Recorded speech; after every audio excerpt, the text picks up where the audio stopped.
Welcome back mga Motorspawns. So yun nga po, paalam masuli. Sa previous vlog natin na Motorspawns, tayo ay nagpaalam kaya soon. Dahil kailangan na natin siya ibenta.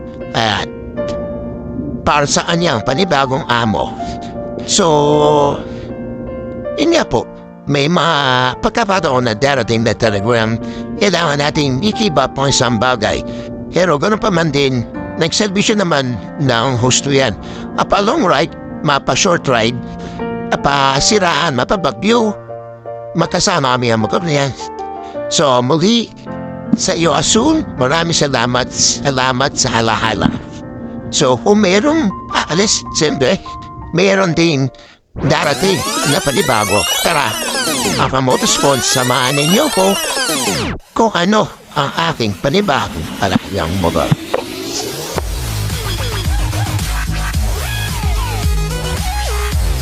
Welcome back mga ka-Motorspawns. So yun nga, sinabi ko kanina, may mga bagay na minsan na kailangan natin i-give up at iaalis.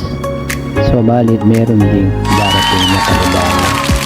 So ito yung pagkakataon at panahon para tayo ng panibago unit para sa panibago nating aalagang motor.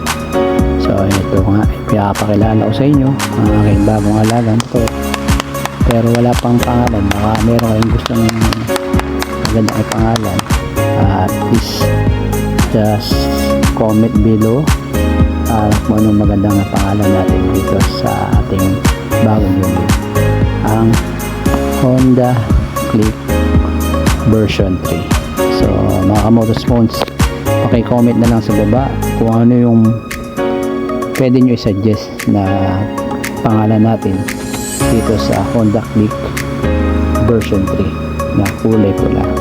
So asahan ko mga Motorspawns na mabigyan nyo na ako ng pangalan para sa aking bagong motor.